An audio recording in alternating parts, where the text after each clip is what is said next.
oh, should I repeat that? She's wonderful and brilliant now that we're being recorded. She's a book designer and next semester teaching publication design and wants to talk about it. So I just would like to tell you a little bit about this class, the GDP 215 Publication Design. It's one of the last classes that is required for you to take if you're getting a certificate in graphic design. And it's all about the publications where you create your own unique professional publication prototypes.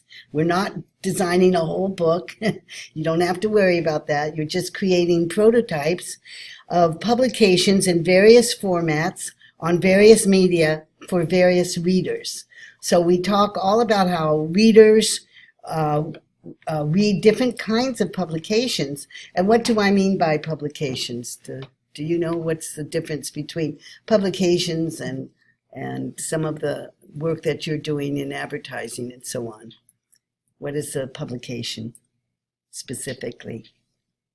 I was going to say, do I get to answer it? You do. Since you The multiple pages. It's multiple pages. So anything that has multiple pages, information, and I break it down into books, magazines, and EPUBs. Of course, there's newspapers as well, and we have done newspapers, but I'm not doing them this semester. We're just going to do a prototype for a book, prototype for a magazine, and a prototype for an EPUB. A third of the class will be involved in printing, and 2/3 will be digital and electronic. The books will be designed for print, the magazines will be print and then converted to interactive PDFs, and the EPUBs will be publications done for mobile and tabloid devices. Let me see, how do I get to the next one? So books it will be the first project. Go, oh great, only 3 projects, but it's going to take about a month to do each one, because you're going to learn the process of not only designing books, but laying them out, styling, pre-press, post-press, and proofing for different kinds of books, which I call pie books. The pie book means print and pod. What are pods? Do you know? Have you heard the term pods? It's a form of printing books.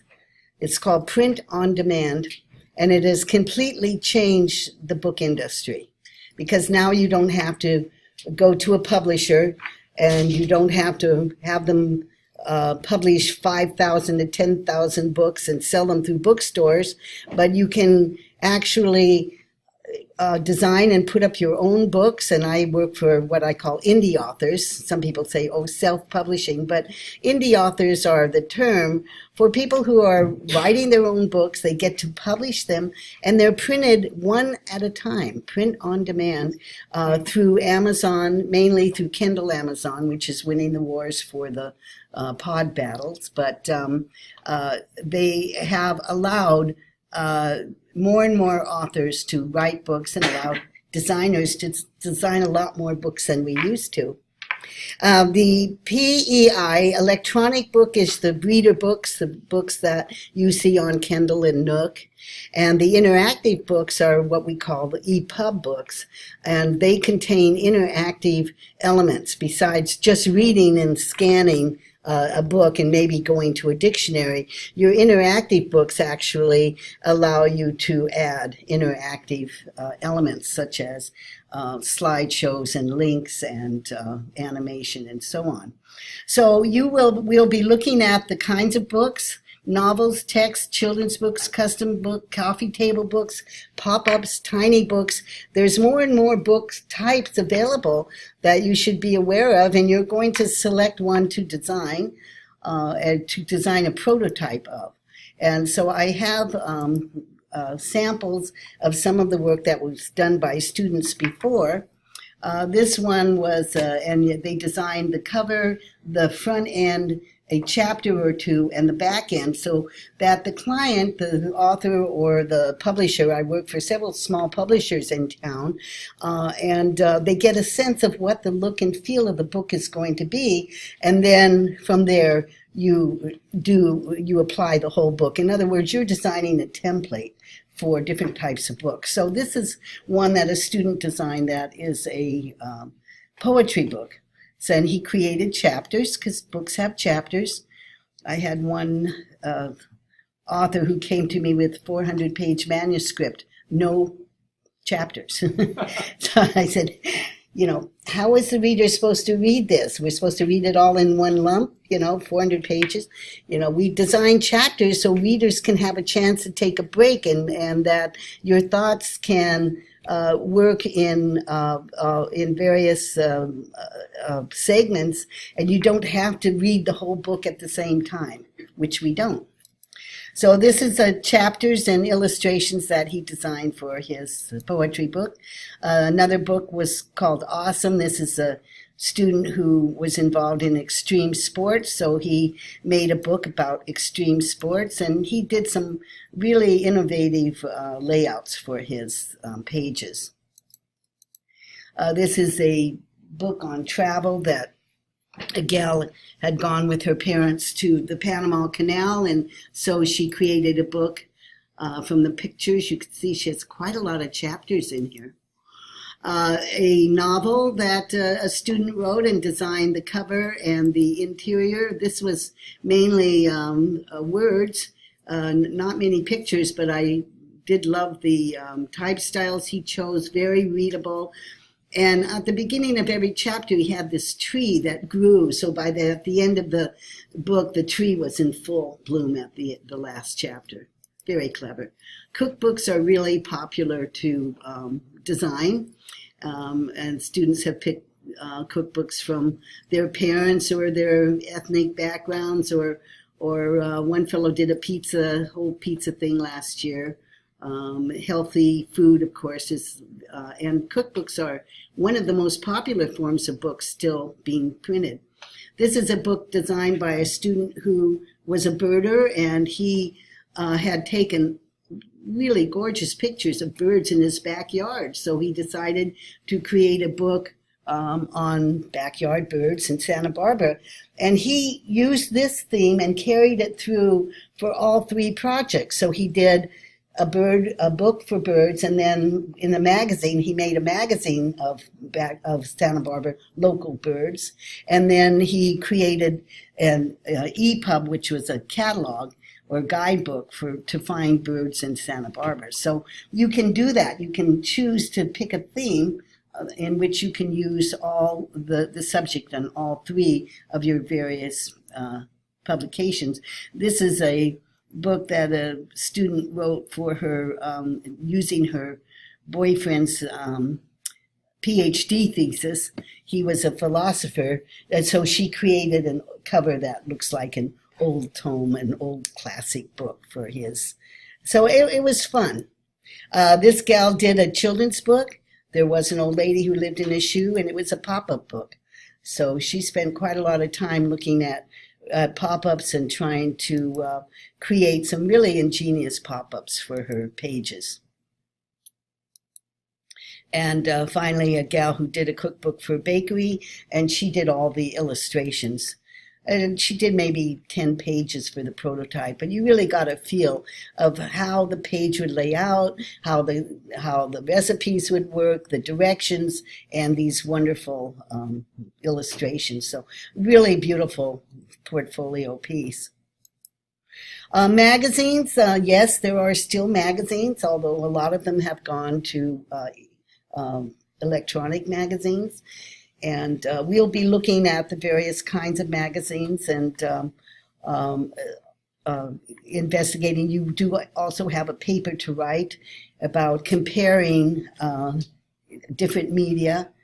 But the magazine industry has become still quite prolific with specialty magazines. Anyone who has an organization or a cause or a product often does magazines to interest the reader. So we're going to be designing a magazine, you're going to be designing a magazine, and we'll go both for a print prototype and an interactive prototype. And the magazines will consist of the cover and then the front pages, the TOC, of course, and then you will design several articles from a feature page to various columns that are done, monthly articles that are continued. And of course, you don't have to write it, so nobody panic. You can use placement text, but you do want to collect pictures. So I would be thinking about it, what you would want that you could use a lot of pictures with and then create type for them. This gal who lived in Paris for many years designed a book called The Secrets of Paris, and she had different places and stories about special places to go to in Paris. This one is a print that went to interactive, and what the interactive entails is to take the print version and create different things like animation and page turning. This is a beautiful magazine. By clicking on the table of contents, you go to different pages. This one, he did some nice animation, but he didn't add slideshows, which would really have been fun to have made some slideshows out of it. For instance, this one could have moved in with all the pictures coming in at different times and so on. But he does have watched the video, so I won't open it up. But you can link videos and podcasts to your magazine, so it enriches the magazine. And by adding slideshows, you can take one area in where there was a picture. You can take one area in the magazine where you had pictures, and you can add lots of pictures to enrich and enhance the article. So this one is Fork and Spoon. And here's the front page with all the different TOC.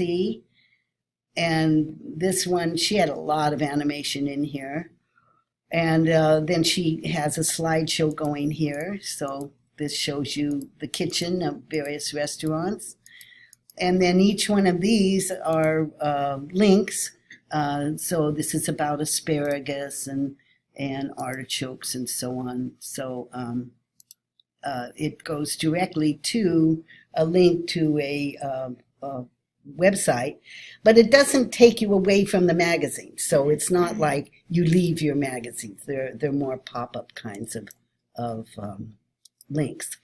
And so when you design your magazine, you need to think of not only what you're doing for print, but how you're going to make it interactive. How can you enrich it with pictures and websites and all kinds of animation or whatever.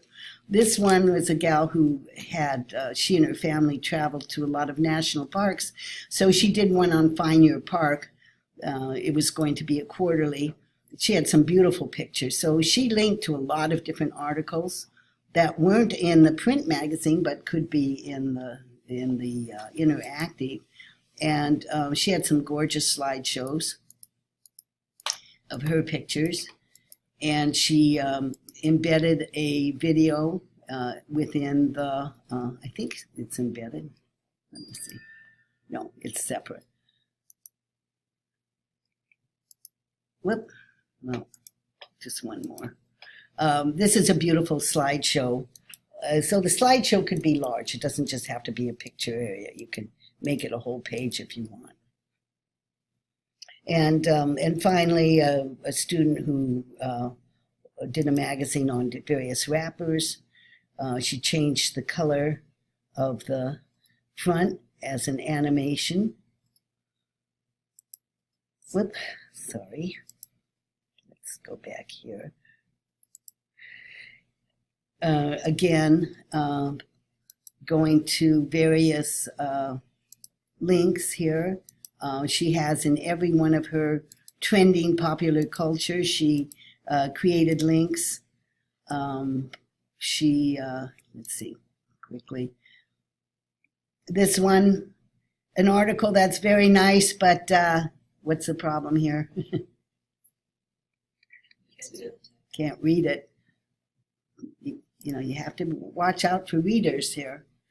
The underground scene, this is very cool, where she has what she calls rollovers. So pictures of each artist as a rollover within the magazine. So lots of very creative things you can do within the framework of a print template, but then enhancing and adding it interactively. And finally, we have the ebook catalog guidebook, which can also be a EPUB or portfolio. And in this, it's a completely new way of designing and looking at publications. Instead of page and turning, you can create an entire publication on one page and include links, pop-ups, panoramas, tabs, all kinds of things that come in to interact with that page without having to turn the page. And so why would you do that? Well, it works very well in a catalog or a guidebook. This one is about Santa Barbara Park. So the designer student took different pictures of different parks and added guidelines to that for pop-ups. She could also create a map, and then the information would come up from the maps. Had several students do beaches or volleyball or any kinds of things. I had one gal who did a whole thing on Santa Barbara beaches, and she actually had a drone, and she had the most incredible videos of aerial videos of the beaches that, it was pretty amazing. You can also work on an ebook. In other words, if you want to know the process of converting your print book into an ebook for Kindle or for Nook, there are several different ways now through EPUB and InPublish, which is programs from InDesign. And we'll be working a lot with InDesign because it is a fabulous program where we can design multiple pages and then convert them to interactive PDFs, EPUBs, and publish online, as well as we'll look at some WYSIWYG programs like Wix or Weebly. The guidebooks consist of, this was one where you write a research paper and decide what you're going to do. So one gal did a design of Santa Barbara street signs. She thought they had some interesting designs in different areas of the city. So she went around taking pictures of the city and the various signage, and then she categorized them into different areas. She created thumbnails of this ebook, and then what you do is you publish it by going to publish. Let me go here, and I can open up Chrome. And InDesign, InPublish will give you your own website that you can not only put on your computer, but also it will go onto your mobile phone and into your pads. And if I had my if this was on my iPad, I'd swipe it, but I could use a hopefully arrow to get to it. And so you can see the information comes in as tabs, and then you click on it to get to various sites. This is showing you different signs in Santa Barbara. And then there's a pull tab that gives you information about the signage. You can go back and forth to get to the various areas here. There's her pull tab. So it's really fun, and you can decide whatever you want. Somebody did, one person did pizza parlors, which was really fun, and designed the thing like a big pizza box. So you can get very creative with it.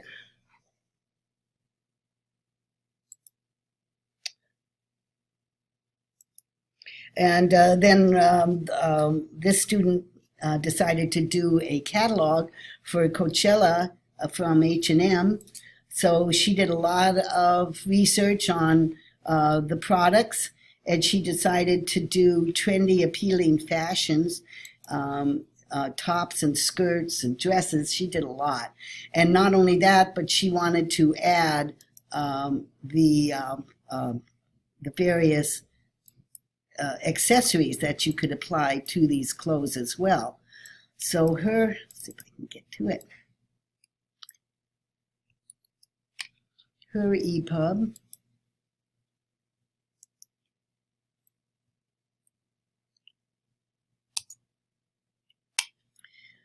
This was her splash page, more of a splash page than anything.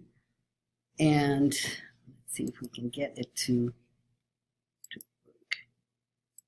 Inspiration. She added animation to her pages. And she also added what we call panorama, which is a ongoing slideshow. Rather than slides, it pans through the pages. And these are a little harder to do in iPub than they are in interactive PDF. But since we no longer use Flash, because Flash is not accepted on mobile devices, then we've had to do workarounds. And in both InDesign and Adobe has figured out, well, they are Adobe, through interactive GIFs and workarounds, you can have some animation.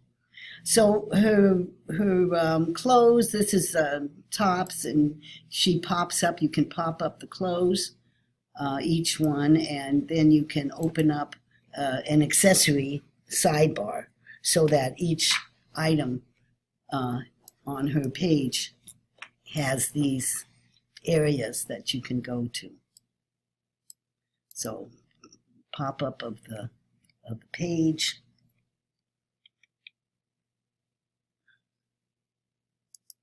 And then a tab that shows accessories. So when she did that for dresses, tops, and bottoms, so she's done a lot. And then she had a Shop Now page, which this isn't active now, but she went to one of the shopping online sites and was able to put that in. So all very exciting. You really learn a lot about not only publications, but all these various things that are happening so much now in publication design. The objectives are to learn the basics of professional publication design, which you will all be doing if you get into this field, whether you're working in marketing or graphics or publications itself. So many ways to read. You'll understand how different media and design influence different readers. You don't use all of the devices and all of the terms. It depends on what your readers, how you want to impact your reader. So we'll talk a lot about that. You are responsible as the designer to create something that your readers will be impacted by. And you'll learn the process of both creating and producing professional publications. And most important, you'll create awesome portfolio pieces. So I hope that you'll be interested in attending the class. It's on Monday and Wednesday from 3:30 to 5:50. We will spend a lot of time in lab, but there are lectures and critiques as well, which is very valuable, as you know, for face-to-face classes. So I do expect you to be there. So I hope to see some of you, and I wish you the best holidays and good luck on your final class. Thanks, Anna.